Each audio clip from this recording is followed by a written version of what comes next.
সিদ্ধু?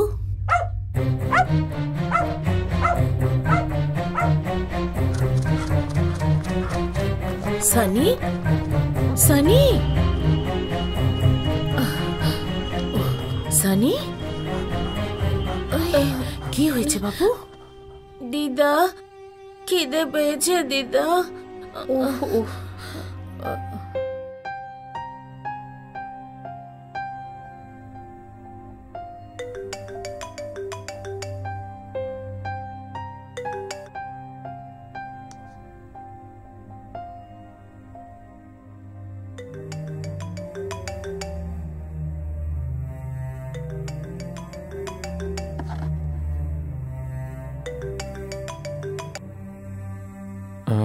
মা, আমি একটু পরে কথা বলছি। তুমি কি কথা বলবে? মা, আমি সানির কথা বলবে তো? কি? সানি? ও আমার বাড়িতে আছে। সানি তোমার কাছে গেছে? আমি এটা বলার জন্য ফোন করিনি তোকে। সানি আমার কাছেই থাকবে এটা বলার জন্য ফোন করেছি। মা। হ্যালো মা।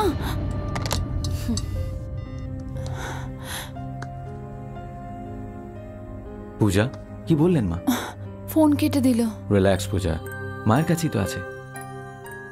ও নিজের ঠাকুমার কাছেই আছে না? চলো, চিন্তা করার দরকার নেই। চলো চলো চলো চলো চলো চলো, যাও যাও। Thank you. It's okay, no problem. চলো ভাই, চলো চলো চলো। চলো না সানির কাছে যাই। মাই গড, এত ছোট বাচ্চা মাঝরাতে 2 কিলোমিটার দূরে। রাস্তায় কিছু হয়ে গেলে, যদি সিদ্ধু না থাকতো তাহলে? কি হলো? কিছু বলছো না কেন? কি ভাবছো তুমি? সেটাই ভাবছি, ও এভাবে গেল কি করে। আবার একই কথা। কালকেও তুমি ওকে কত বকাবকি করলে, ভালোভাবেও তো বোঝাতে পারতে। ও তো তোমাকে দেখেই ভয় পেয়ে যায়। কি কি বলছো কি তুমি? এসব তো তোমার জন্যই হয়েছে। আমার কথা না শুনলে ড্যাডিকে কমপ্লেন করে দেবো, বদমাইশি করলে ড্যাডিকে বলে দেবো। তুমি না ওর কাছে আমাকে একটা ভূত বানিয়ে রেখেছো। আমি? তুমি বাচ্চাদের সাথে ভালোভাবে কথা বললে আমি কেন বলবো? পূজা, পূজা লিসন, এখন আমাদের তর্ক করে কোনো লাভ নেই। যদি আমরা দুজনেই ওকে ভালোবাসতে থাকি, তাহলে ওর মনে প্যারেন্টসদের নিয়ে ভয় থাকবে কি করে? ভয় থাকবে মানে? বাচ্চাদের তো বাবা মাকে ভয় পাওয়াই উচিত নয়। শান্তি পেয়েছো? ও আজ যদি পালিয়েছে শুধু তোমার ভয়, এটাই চেয়েছিলে? তুমি সবসময় আমাকে ব্লেম করো কেন? কারণ ও আমার ভয় না, তোমার ভয় পালিয়েছে। আসলে তুমি কখনোই বাচ্চাদের সাথে সময়ও কাটাও না।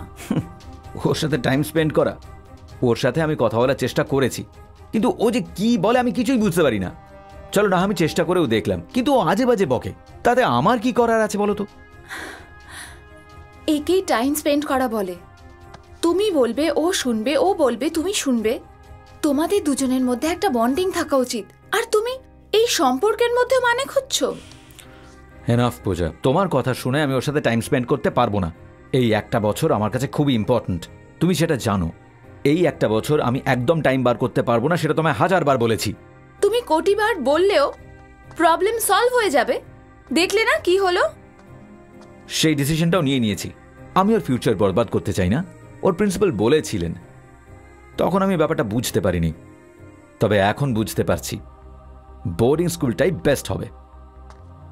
Boarding school? এসব কি বলছো তুমি? ও তো একটা ছোট্ট বাচ্চা, মাত্র 8 বছর বয়স ওর। এই জন্য এখনই ডিসিশন নিতে হবে। কিসের ডিসিশন? আমি না থাকলে ও একা একা মোজাও পড়তে পারে না। এইটুকু বাচ্চাকে তুমি একটা বোর্ডিং স্কুলে রাখতে চাইছো? একা কেন থাকবে? ওর এজ গ্রুপের অনেক বাচ্চারা ওখানে থাকে, আর এমনিতেও বোর্ডিং স্কুলে যে বাচ্চারা পড়ে ওই এজ গ্রুপেরই তো হয়। নইলে বোর্ডিং স্কুলে বাবা মারা বাচ্চাদের পাঠাবেই বা কেন? শোনো পূজা, সবার কাছে নিজের নিজের কারণ আছে, কিন্তু সানির ফিউচারের জন্য আমাদের এটা করতেই হবে।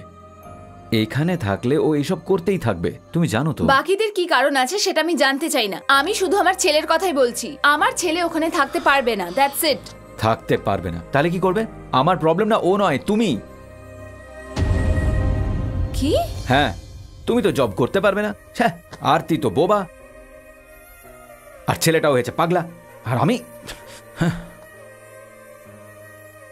এসব তুমি কি বলছো রাকেশ?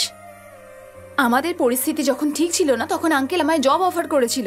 শুধুমাত্র আমার ভরসায় আঙ্কেল আরেকটা ব্রাঞ্চ খুলেছিল আর পুরো বিজনেস আমার দায়িত্বে দিয়েছিল। তুমি প্রথমে আমায় ফোর্স করেছিলে যেন আমি জব জয়েন করি, আর তারপর আমায় বলে জব ছেড়ে দিতে। পূজা, আমি এই ব্যাপারে আমরা অনেকবার ডিসকাশন করে ফেলেছি, আর তুমি আমার কথা ভেবো না। এটা ভাবো যে ওকে বোর্ডিং এ পাঠানোর জন্য মাকে কিভাবে রাজি করাবে।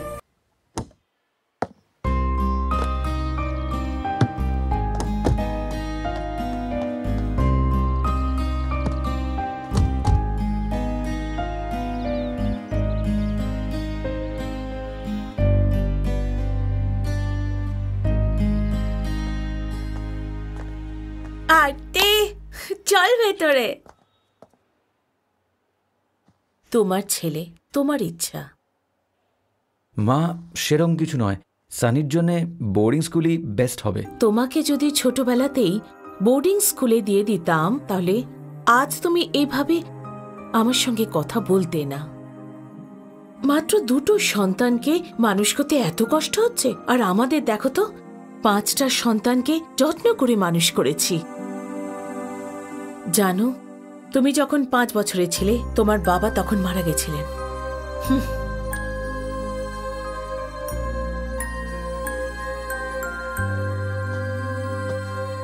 দিদি, তুমিও তো দেখেছিলে রাত্রেবেলা আমাদের কত টেনশন চলছিল। ভুল করে যদি ওর কিছু হয়ে যায় তাহলে। ও বাড়িতে কি না কি করছে ভেবে আমি অফিসে কাজ করতে পারি না। বাদ দাও, আমরা নেক্সট ইয়ার দেখে নেব। Next year? না না না দিদি, আপনি আমাদের কথাটা বুঝুন। ওর আসলে স্পেশাল কেয়ার আর অ্যাটেনশন দরকার। তোমার কি মত পূজা? আমি তো এটা চাই না, আর আমিও তোমার ভাইয়ের কথায় কোথাও না কোথাও কনভিন্স হচ্ছি। প্রতি শনিবার আমরা ওকে নিয়ে আসবো আর সোমবার দিয়ে আসবো।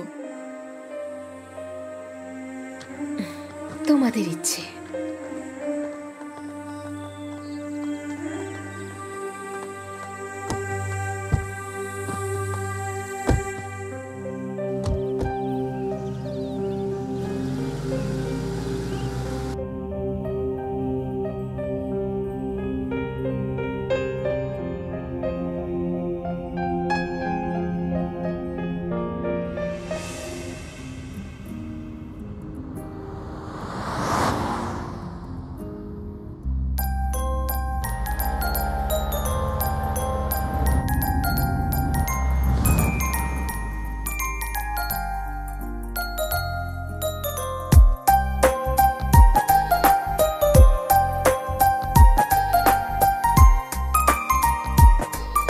ম্যাডাম, আপনার যা বলার এখানেই বলুন।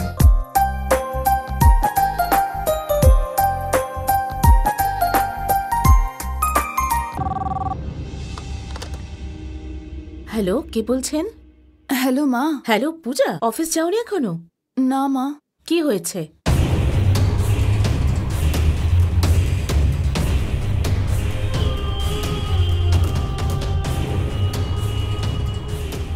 তুমি চিন্তা করো না, আমি এক্ষুনি আসছি।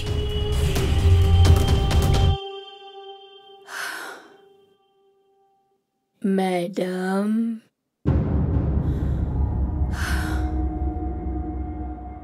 ম্যাডাম আপনার মনে আছে তো দিয়াকে? কে ও? ওই কর্নার বাংলোটাতে দিল্লির লোকেরা থাকতো না, মনে পড়েছে? একদিন রাতে আমি ওকে আমার দিকে তাকিয়ে থাকতে দেখেছি। আপনার দিকেও তাকিয়েছিল? হ্যাঁ। তার মানে সানিকে? হতে পারে ম্যাডাম, সবাই ওই দিকে যেতে খুব ভয় পায়, কিন্তু আমাদের সানি প্রত্যেক রাতে ওখানে যায়। হতে পারে সানির ওপরে ও ভর করেছে। কি? আমাদের সানির ওপর ওর আত্মা ভর করে গেছে।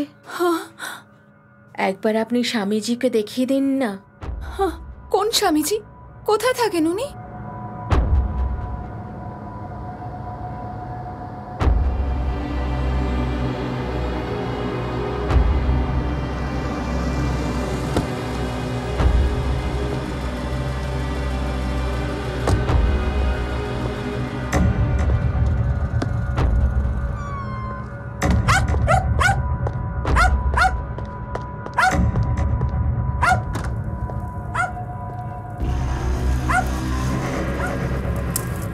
এই এসব বন্ধ করো।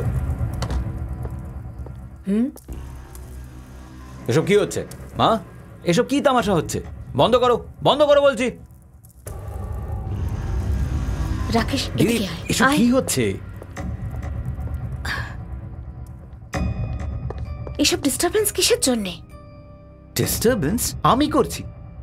কাম অন দিদি, তুমি পড়াশোনা শেখার পরও এসব জিনিসে বিশ্বাস করছো? আমার তো বিশ্বাসই হচ্ছে না। আমার কথা, আমার পড়াশোনার কথা বাদ দে, কিন্তু তুই তো ভালো করে পড়াশোনা করেছিস। আর শোন, মার যা ঠিক মনে হয়েছে মা তা করেছে। স্কুলে হস্টেলে পাগলের মতো বিহেভ করেছে, বাড়ি থেকে পালিয়েছে, মাঝ রাতে উঠে চেঁচিয়েছে, এত কিছু করেছে, তাও তোর কিছু যায় আসে না? তো তুমি কি মনে করো আমাদের সানির ওপর ভূতে ভর করেছে, সেই জন্য এসব মন্ত্রতন্ত্র চলছে? এখানে যারা থাকে সবাই আমাদের ব্যাপারে কি ভাবছে বলো তো? ওকে, ঠিক আছে, তবে তান্ত্রিককে নিজের কাজ করতে দে। তোর ঠিক মনে হচ্ছে না তো? তাহলে আমরা ওকে হসপিটালে নিয়ে গিয়ে কোনো ডাক্তারকে দেখাবো। ঠিক আছে ঠিক আছে, আগে ওই ভণ্ড তান্ত্রিককে বার করো। সানিকে কাল সকালে আমি নিজে ডাক্তারের কাছে নিয়ে যাব। That guy has to be out now. Please relax. বার করো দিদি, এক্ষুনি। চুপ কর।